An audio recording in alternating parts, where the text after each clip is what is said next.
سورة الفيل. أعوذ بالله من الشيطان الرجيم. بسم الله الرحمن الرحيم.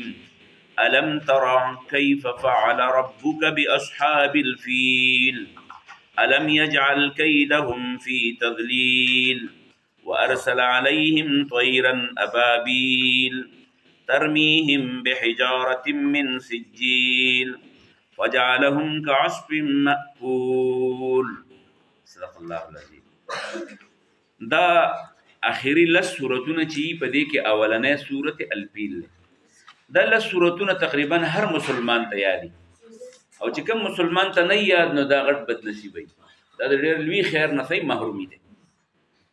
په دې بنیاد باندې د دې لسو سورتونو لنډ شان نزول به بیانو، خو دا لس وانه سورتونه ګوره د دې باندې لږ ځان پوهه کوو چې سورت الفیل چې دی په دې کې د هاتي قصه ده، پکې فیل هاتي ته وایي، د هاتي قصه ده پکې، او دا تر پاسه هلته لاړ شي خیر ته لاړ شي. دا سورت په هغه وخت کې د یو لوی واقعي قصه بیان کړې ده چې هغه د هاتي واقعه ده او د رسول الله صلی الله علیه وسلم چې په کوم کال پیدا شوی په هغه کال باندې دا واقعه راغلی وه. دویم سورت دی پسې سوره قریش. په دې کې د پیغمبر علیه السلام د خاندان ذکر شوی، د قریش خاندان پکې ذکر شوی، نو قریش سورت ته قریش په دې وایي. دغه شانې بل پکې دی سورت الماعون. ماعون معنی د منع کوونکي. ګوره مطلب په دې سورت کې څه دي؟ په دې سورت کې د پیغمبر د الله تعالی د حبیب محمد رسول الله صلی الله علیه وسلم د دشمنانو کردار پکې بیان شوی. د پیغمبر علیه السلام د دشمنانو څه پکې بیان شوی کردار، چې ګوره قیامت نه مني، دروغ وایي، ریا کوي، او که د منځو والا خواته کینی اسې ځان د ښودنې دپاره شاملوي، خو نور پته دې طریقه دغه نه کوي. دغه شان بل صورت هغې ته صورت کوثر ورته وایي. په دې کې د پیغمبر علیه السلام لوی شان بیان شوی. بل ته صورت نصر وایي. په دې کې الله تعالی د فتح او د مدد د حق دپاره د فتح او د مدد بیان پکې کړی دی. بل ته صورت لهب وایي. په دې کې د الله تعالی د دشمنانو ذکر شوی دی، د هغې د تباهۍ او د هغې انجام پکې ذکر شوی. بل ته صورت اخلاص وایي. په دې کې د الله تعالی تعارف شوی چې الله څوک دی. ٹھیک شو؟ د توحید عقیده پکې په ښه شان بیانه شوې. او صورت فلق او صورت الناس دي، په دې کې الله تعالی په صورت فلق کې الله تعالی د بیروني شرونو نه پناه غوښتله، چلو دعا غوښتلې چې تاسو د دین کار کوئ نو بهر چې کوم ستا په معاشرې کې کوم شرونه یې دې نه به ځان بچ ساتي. او په دې صورت الناس کې بیا هغه شرونه دي چې په سړي کې دننه دي. په دننه په سړي کې څه دی؟ شیطان، زړه، نفس. نو ان النفس لاماره بالسوء. په دې بنیاد باندې د صورت الناس او صورت الفلق په فلق کې د بیروني شرونو نه پناه غوښتل شوې ده، او په صورت الناس کې د اندروني په انسان کې چې دننه کوم زړه دی، دا خیالات دي، جذبات دي، د هغې نه پناه غوښتلی شوې ده. په دې بنیاد باندې دې ته د دعا صورتونه ورته وایي چې پیغمبر علیه السلام ته الله تعالی دعا ښودلې ده. دلته صورت الفیل چې کله نازلېده نو د هغې یو پس منظر دی، هغه ځان سره یاد کړي. صورت الفیل ولې نازل شوی؟ نو ګوره صورت الفیل په دې وجه نازل شوی، وجه د نازلېدو یې په دې وه چې یو خاص واقعه وه. پیغمبر علیه السلام هغه د خپلو ملګرو ته ښوده، او هغه دا چې پیغمبر علیه السلام لا نو پیدا شوی. د پیغمبر علیه السلام پیدا کېدو ته 2 میاشتې پاتې وې، یعنې پیغمبر علیه السلام د مور په ګېډه کې په 9مه میاشت کې. ٹھیک شوه؟ په دغې ورځو کې په دې مکه کې یو مشهوره واقعه راغلې وه. هغه واقعه څه وه؟ هغه واقعه داسې وه چې د یمن بادشاه دی. یمن اوس د عربو سره په هغه وخت کې به ځان نه ملکونه. د یمن بادشاه دی، ګورنر دی، د هغه نوم ابرهه دی، او دا یمن په حکومت کې د حبشې سره، او حبشه په حکومت کې د چا سره وه؟ دا چې کوم دی د روم د حکومت لاندې وه. نو ګوره دا 3 سلسلو کې دا لاندې نه، لکه په دې وخت کې سړی دا یو صدر پاکستان دی، نو بیا ورسه ګورنر دی، نو بیا ورسه کمیشنر دی. دغه شانې دی په 3 مرتبې کې د یمن ګورنر و. د یمن ګورنر نو دلته مولانا مودودي رحمت الله علیه تفهیم القرآن کې لیکي، وایي چې دا بنیادی طور د انګریزانو د کافرانو د مال د قبضه کولو سره ډېر کمی. نو خلک به تلل عبادت له به تلل بیت الله شریف له، او بیت الله له به په دې وجه باندې چې تلل نو هلته د هغې د مارکېټ نه به خلکو تسبیح به وړې، د هغې نه به اوبه وړې، د هغې نه به مټایان وړل، دا خلک به چېرته راته دوکان نه به بادو. نو دې ابرهه چې دی نو سوچ وکړو چې هلکه دا ټول مارکېټ په دغه ځای کې دی، لهذا دا مارکېټ ته خپل وطن ته را منتقل کړو. نو په یمن کې دغه شانې د بیت الله په شانې یو کور جوړ کړو، او ویل لکه د نن نه بعد د دې نه به حج کوو ته عمره به کوو د دې نه به تعویض ورته نو په دې نیت باندې هغه هلته بله دغه جوړه خو خلک هغې له نه تله د الله کور خو دا دی نو دې له به راتله نو هغه له غوسه ورله چې غوسه ورله نو یاره چې دغه بیت الله مې وران کړی نه وي نو د هغې نه بغیر د بیت الله د وراني نه بغیر چې دی زمونږ دې کور ته څوک نه راځي یا ورانوم نو دغه دی نه خپل پوج را روان او چې په خپل کور را روان یې په خپل پوج نو رالو په بیت الله شریف پرې چاپېرچل باندې د بیت الله د ورانولو دپاره مکې ته راورسېد په لارې باندې په درګاو خلکو سره دی راورسېدل چې راورسېدل نو په دغه دوران کې دا اوس چې ورته مونږ مینا ورته وایو عرفات ورته وایو کوم دی کې چې خلک حاجیان هغه ورځ تېري هغه دی ته چې کله راورسېدل یو ځای دی په دې وخت کې مونږ ورته وادي محصر ورته وایو هغه وادي محصر ته چې راورسېدو په هغه ځای کې و نو د پیغمبر علیه السلام نیکه عبدالمطلب هغې خواله لاړو دغه د خیال و چې دی به اوس ما سره څه مذاکرات کوي نو ورته ویل صاحب څه له رالې ویل دې له رالمه تا ډاکوان راوستي دي که فوجیان دي راوستي دا خو ډاکوان دي دا خو په وسایلو قبضه کوي دا خو چې زمونږ د دې د کوم وسایل دي په هغه وخت کې غټه وسیله څه شو په هغه کې غټ وسیله مال ساتلو غوا ګډې بیزې مې اوښان مې خان دا ساتلو وي دا خو زمونږ 200 اوښان راوستي دا خو ډاکوان دي لهذا ماله ته څه کا مال خپل اوښان راکړه هغه ورته ویل خدای بنده تر اوښانو غم راغستی زه دله دا ټول ځای ورانوم دا کور دله ورانوم هغه ورته ویل زما اوښان مال راکړه اول دغه کور چې د چا دی هغه د هغې په عبادت پوهېږي د چا کور د الله کور دی ویل هغه د هغې په عبادت پوهېږي ته یې زده واخیست خپل اوښان یې ترې واخیسته او بیا خپل کسان چې دي هغه کلي خلک یې راغونډ کړو او یو اوږده دعا یې وکړه او په هغه دعا کې یې وویل چې یا الله ستا کور دی او تېره دي دشمنان نه څه په خپله باندې څه کا بچ کا او په خپله باندې دي ووتل لاړ داسې غاړې ته څنډې ته لاړل او چې کله سار هغې دا اراده وکړه چې موږ بیت الله باندې حمله کوو نو د دې حملې په دوران کې په هغې باندې څه رالل په هغې باندې د بره نه مرغۍ رالې او هغه مرغۍ به یو یو به نه راتله غونډ سیل به راتلو که پخوا چې په درمخن له د باغ له به زغه راتلې چې د خارونۍ به راتلې سیلونه به را روان دغه شان سیلونه را روانو د هر مرغۍ په خولې کې به یو کاڼی او د بره نه به داسې راغوټه شوه او په یو پوجي به یې وروویشته نو چې په پوجي به یې وروویشته نو هغه به داسې دغه شي ولي کېده لکه تاسو پلاستیک د غاټ لاندې ورته کڼ کې ووایي نه په دې باندې ایسته ولي کېږي که نه ولي کېږي دغه شانې هغه کاڼی چې به په دې سړي باندې راواچوي ایسته به شی ولي شي سړی به ولي شي خلکو منډې کړې وې دنګل ابراهم منډې کړې بېرته وتښتېدل او ابراهم دغه شانې شو چې په اخر کې زړی هلته پروت و کلمې هلته پرته وه او پښتورګې هلته پروت و غاښونه یې هلته چینګون پراته وو دغه شانې ایسته کس کړ نو دا قصه خو چې پیغمبر علیه السلام چې کله پیغمبر کېدو خو ایله 40 کاله بعد وکړو نو 40 کاله مخکې چې کوم کار شوی نو که دې وړو ته نه یاد نو پلارانو ته خو یاد دي که لکه اوس زه تاسو ته ووایم چې هلکه تاسو یو تن نه تپوس وکړم چې هلکه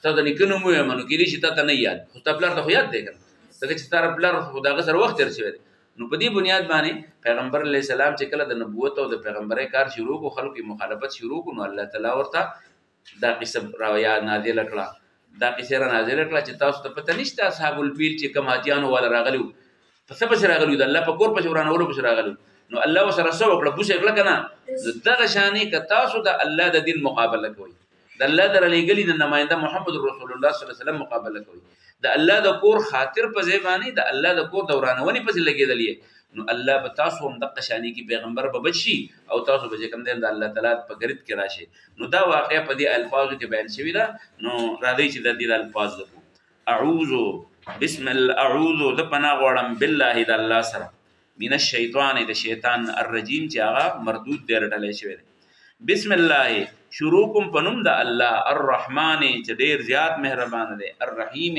او همیشه مهربانه دی در استفهام د پر راځي سوال انټراګیټیو جمله چې ورته تاسو وایي نو الفو یا ما یا من یا اینا یا کیفه دا ټکي چې مخکې کېږي دا سوال جوړوي خو هل نو ګوره هسې راغی د دې مخکې دا سوال امانه څه آیا لم تاسو یاد کړه او لم د فعل مضارع باندې داخل شي نو جمله څه کوي نیګیټیو کوي او فعل ماضي ته وړي نو الم تره تا ونه لیده معنی ته شو الم تره تا ونه لیده دې طرح استفهام د تپوس کله خلق د مطلق استفهام د پاره کوي کله د انکار د پاره کوي نه منم دا پکې چا راوسته موږ وایو دا پکې چا راوسته چا راوستل سوال دی که نه دا پکې چا راوسته مطلب نه منم دغه شانې کله کله د انکار د پاره راځي کله کله د تقریر د پاره تقریر څه ته وایي تقریر دی چې را مخکې خبره ته ثابتې چې او دغه شانې ده نو الم تره ولې تا ونه لیده کیفه چې څنګه فعله چل کړی و ربک ستا رب باصحاب الفیل دغه اتي والو سره. اصحاب د صاحب جمع ده. صاحب څه دوی ملګری ته وي. الم تر ولتا ونلی د کیف په علی څنګه چل کړه ربک استرب باصحاب الفیل دغه ملګرو د هاتی سره. هاتی والو سره الله چل کړه څه مرته مخه وکړه. الم یجعل آیا لم یجعل نو ګرځولې کیدهم سازش د غیاتی والا چې هغه ابراهیم مداري سړي. الم یجعل ولنو ګرځولې الله تعالی کیدا سازش هم د هغه خلق فی تضلیل بے اثر فی تضلیل بیکار. تضلیل مطلب خلک په پښتو کې پتش کې لاړ. فی تضلیل معنی چې پتش کې لاړ. ولې دا غي کم تدبیر چې کړو الله غشم لیکړه نو سا پتش کې نو بوتله. نو الم یجعل ولنو ګرځولې الله تعالی کیدهم سازش د فی تضلیل بے اثر وارسل او الله ګورې لګلی علیهم باغی پس طیرن مرغی سوی ابابیل دلدل. بعد خلک ته تکر کی ته ابابیل وي. ته تکر کی ته ابابیل نه وي. د مرغی نوم ابابیل نه دی. د ابابیل معنی ده جون در جون دلدل سیل. نو ارسل الله تعالی را ولګل علیهم باغی باندې طیرن مرغی ابابیل دلدل سیل.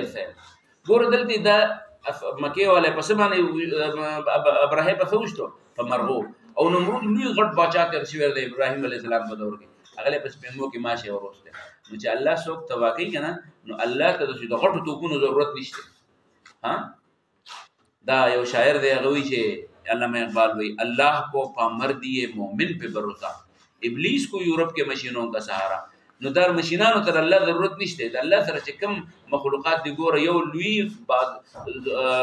دغه په سبانه تبا کړو ماشه د سپمو کې بوتل بلې بس د باکو بل قوم بس د باکو د بارانه پکانه راوځي بل لوی ظالم په سکه تبا کړو په ګوړو کړو په ګو کې سره د لخر پوجي دغه کړو. نو ارسل علیهم راویلګل پدی باندې طیرن مرغی ابابیل دلدل. دې مرغو به څه چلو ترمی وشتبه هم داخله ترمی وشتل به هم دوی به حجارت پکان ترمی وشتل به هم دوی به حجارت پکان من سجیل چې هغه کاڼي جوړ شي د خټې نه. د خټې نه چې کوم جوړ شي موږ ته قرت کاڼي وته وایي. خټه چې په هغه کې ګرمه کې دا خټه بیا ګول کې واړه کاڼي کې جوړ کې بیل ورو بشه. نو دغه د سوی قرت کاڼي وته موږ وایو. قرت کاڼي یعنی د خاورې نه جوړ کاڼي. فجعل نو وګرځول الله تعالی هم دغه ابرهو دغه پوجان کاسپن په شانتي د خمچ عصب هغه بوسو ته وایي چې کوم دا دغه شولې سړی لري کې وريجي ته بیلی کو دغه هغه بوس پاتې یا وربشری بټې ته کې نو پوسټه کې تلل شي هغه بټه مېن کې پاتې شي. نو پوسټه کې ته بوس ورته وایي. څورته وایي عصب ورته وایي. عصب ذل عصب والریحان پوسټه کې والا هغه پوس د اخرج دی یا دغه پوسټه کې ډېر هغه پوس خوراک خلک دغه موږ ته وريجي ته موږ خور د وريجو پوسټه کې خلک فروت اچي کچرو ته اچي. نو هغه چې کله وخوري نو هغه چې کله بیا بیرته ولي غشانې کی نو غشان چې کله لګي ورته پر دې پراتی باران په وشي یا لګي ورته وشي نو سړی وایي نه کدا چې تکلیف څه شی پروت دی خو چې سلی پر راشي نو استعال وځي. نو د قشانې داغه خمچ دا بوسو پشانې دا د ابراه پوجان الله تعالی کړ فجعلهم وګرځول کعصف پشانته دا بوسه معقول خړلای شي خمچ خړلای شي. اعوذ لپنا وړم بالله د الله سره من الشیطان الرجیم د شیطان ټلې شي وینا. بسم الله شروع کوم پنوم د الله الرحمن چې ډېر زیات مهربان دی الرحیم او همیشه مهربان دی. الم ترى ایت ونک تکای په چې څنګه فعل کړي ربک استرب باصحاب الفیل دغیاتی ولو سره الم یجعل ولنو ګرځول الله تعالی کیدهم سازش دغی پی تدلیل به اثرام. الم یجعل ولنو ګرځول الله تعالی کیدهم سازش دغی پی تدلیل به اثرام. وارسل الله راولګل علیهم باغی باندې طیرن مرغی ابابیل دلدلې فجعلهم ترمیهم مشتلذی بحجارت پکانو من سجیل د خاورې نه جوړ فجعلهم وګرځول کعصف پشانت دا خمچ معقول خړل شي چې بیرته خشان جوړ شي. خشان ورته د خلکو ته خشان ورته دی. صورت کې موږ یو څو خبرې د یادونې دی هغه یادول وکړ. یو خبره پکې دارا چې د ټول نه زیات قوت د چا سره دی د الله سره دی.